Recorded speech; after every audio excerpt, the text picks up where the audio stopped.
Ukrainian soldiers demonstrated the synchronized and coordinated work of the units from the 2nd Tank Battalion in the Pokrovsk direction. The fighters said that 2 crews opened fire simultaneously in different settlements and, with direct fire, destroyed buildings where the enemy had set up their positions. As a result, Russian infantry was eliminated.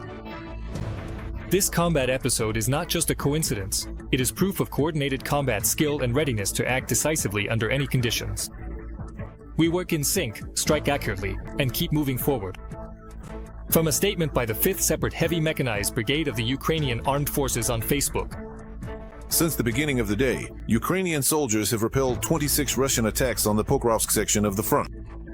The enemy unsuccessfully tried to break through the defense forces' positions near 14 settlements. Another 12 Russian assaults were repelled in the Novopovlivka sector. There, the Russians attempted to advance near 10 settlements. We understand that the enemy has set themselves the goal of advancing far enough to encircle the Pokrovsk-Myrnograd agglomeration and to use the so-called Avdiivka scenario, namely, to destroy the defense or weaken it as much as possible by delivering artillery and air strikes against the group of troops defending there. That's exactly why we're now seeing such desperate attempts by the enemy to break through around Pokrovsk. Our soldiers have also steadfastly repelled enemy attacks in other directions. In particular, more than 13 assaults in total have been repelled in Lyman, Siversk, Kupiansk, Kramatorsk, Pridniprovsk, Toretsk, and Orakiv directions. Ukrainian soldiers note that when the sky is buzzing with Russian FPVs and Mavics, the mobile fire teams of the armed forces of Ukraine cover the infantry and go out to hunt for drones that the enemy launches over the front line. We can accompany ground force units, meaning we cover them from above. When the Russian occupiers realize that we are in the air, they can't get their own drones up over this area. Since the beginning of the day, the enemy has made another 10 unsuccessful attempts to storm the positions of the defense forces on the North Slobozansky and Kursk sections of the front. However, as military experts note, it is actually the Ukrainian Armed Forces units that are conducting active offensive operations in the North Slobozansky direction. From the very beginning, it was clear that in the Sumy direction, the enemy did not have either a numerical or qualitative advantage that would allow them to carry out large-scale offensive actions. Of course, these simple words should make it clear to everyone that it is only as a result of the active counteroffensive and defensive actions of Ukraine's defense forces that such offensive actions by the enemy have become impossible. In some areas, the penetration of Ukrainian troops into the enemy's defenses reaches up to 2.5 to 3 kilometers, which creates a serious threat for the enemy, who has found themselves in an operational pocket, in this case, a tactical pocket. Fighters from the Special Operations Forces of the Ukrainian Armed Forces reported a successful raid behind enemy lines. Ukrainian soldiers carried out a raid on a Russian position near the border with the Russian Federation. As a result of the operation, enemy personnel were eliminated and the exchange fund was replenished. In the past 24 hours, Ukraine's defense forces have eliminated another 1,130 Russian soldiers. In addition, the day before, Ukrainian defenders destroyed 3 Russian tanks, 4 armored combat vehicles, more than 120 drones, and also disabled 105 units of automotive and special equipment belonging to the invaders.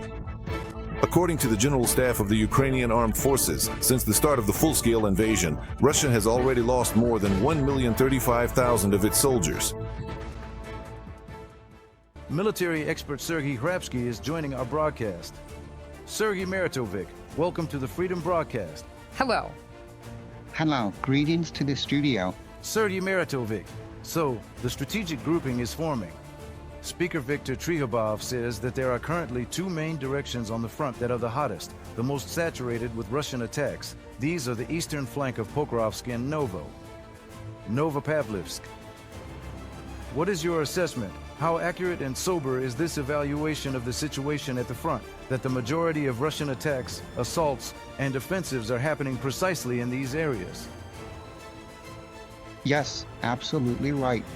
And I can completely agree with that. Moreover, we understand that the enemy has set themselves the goal of advancing far enough to encircle the Pokrovsk-Myrnograd agglomeration and to use the so-called Avdiivka scenario, namely, to destroy the defense or weaken it as much as possible by delivering artillery and air strikes against the group of troops defending there.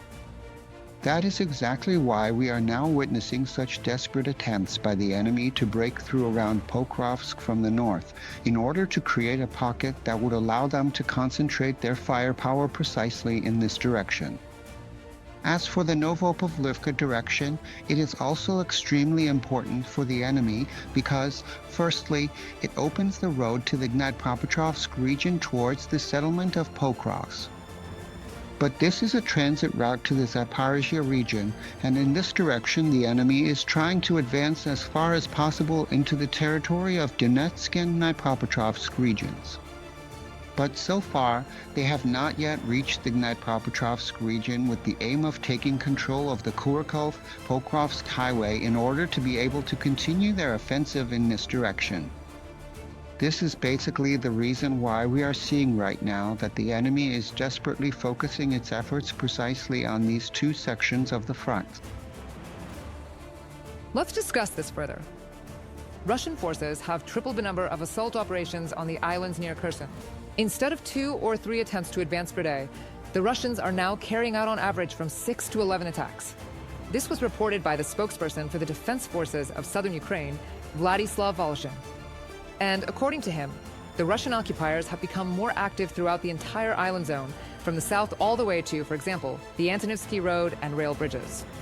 Well, the islands are, in general, quite difficult when it comes to defensive positions. What is the reason for such activities specifically in this area? And honestly, does our enemy actually have any chances there? Well, they don't have any chances. That's clear right away. And this activity is basically connected to what we've just been talking about.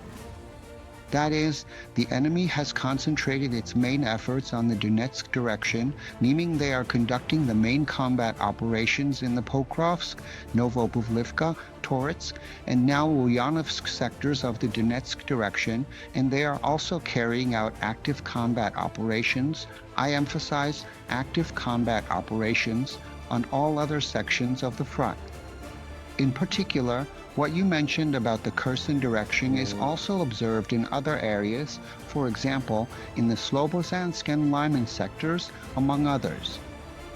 Well, this generally fits into the standard offensive scheme, that is, to concentrate a strike group in 1 or 2 directions and conduct combat operations there, while on other fronts creating pressure that prevents the enemy, in this case the Ukrainian Defense Forces, from moving any reserves or reinforcing their groups on the main sections of the front. In other words, to put it simply, it's about distracting attention and spreading out the defending side's resources. That's exactly why there's such activity both in the Kherson direction you mentioned and in other areas of the front where the enemy is carrying out separate tactical offensive actions. Sergey Meritov, in recent days, Ukraine's defense forces have carried out a number of successful counterattacks in the north of the Sumy region. In your opinion, how likely is it that a large-scale Russian offensive could happen there? You know, from the very beginning it was clear that in the Sumy direction, the enemy does not have either a quantitative or qualitative advantage that would allow them to conduct large-scale offensive operations. Of course, these simple words should correspond to the fact that everyone needs to understand. It is only as a result of the active counteroffensive and defensive actions of the Ukrainian Defense Forces that such offensive actions by the enemy have become impossible. Nevertheless, what we are seeing right now rules out the possibility of any offensive actions by the enemy. Right now, the enemy is desperately trying to repel our counterattacks, barely managing to hold their positions in certain areas. And here, the main thing for them is to make sure that the areas they control don't collapse, as the military say, and that they are able to hold on to them.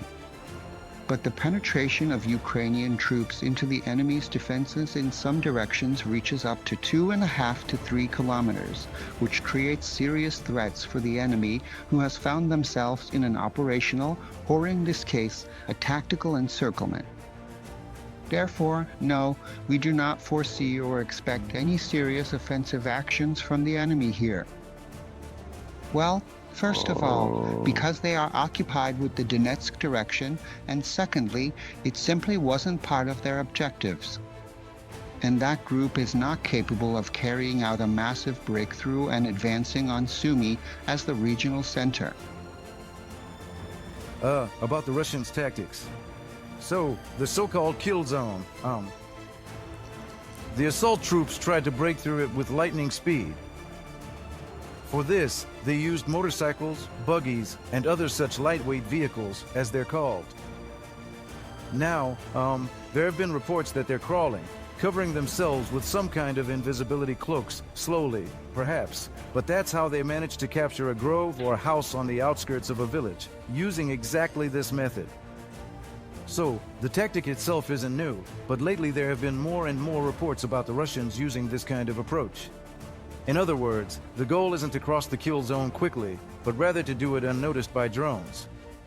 How effective is this tactic? What do you know about this? Well, effectiveness can be evaluated from different perspectives. From the perspective of conducting an offensive operation, it's not effective because, basically, the 2 months of offensive actions by the Russians have shown that they haven't achieved any significant results. But from the enemy's point of view, it's quite effective because they are moving forward, or at least that's what they believe. And that's why, in our reports, we note the enemy's advance by 100 or 200 meters per day. For the second or already the third month of the offensive, this isn't really an indicator that shows the offensive is effective.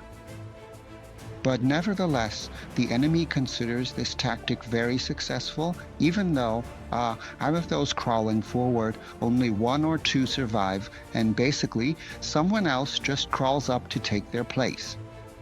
So basically, the only thing that's changed is the means they use to achieve results. But the number of losses that the Russian Federation suffers and takes hasn't changed. But for them, this is still acceptable for now. For now, it's still doable for them, and they can report up the chain, as they say, about significant successes, advancing, 100, 200, 500 meters a day into Ukrainian territory. About the cooperation between Russia and North Korea. North Korea is currently supplying Russia with up to 40% of the ammunition for the war against Ukraine, because the partnership between Pyongyang and Moscow is deepening.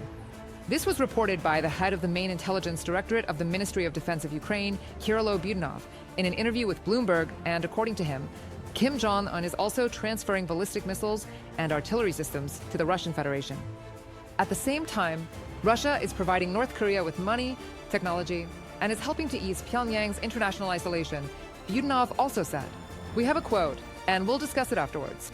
Currently, North Korea supplies Russia with up to 40% of the ammunition used in the war against Ukraine, as the partnership between Pyongyang and Moscow grows stronger. This is good weaponry. North Korea has huge stockpiles, and production is running around the clock. Kirilo Budanov, head of the main intelligence directorate of the Ministry of Defense of Ukraine, in an interview with Bloomberg. Well, 40% is a significant portion of all the ammunition. Without North Korea, without this cooperation, could Moscow have managed or not really? What do you think?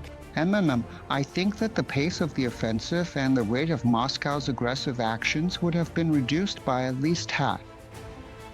Because despite the fact that they have repeatedly claimed to have expanded weapons production and increased the output of arms and ammunition, in reality, this increase turned out to be very limited.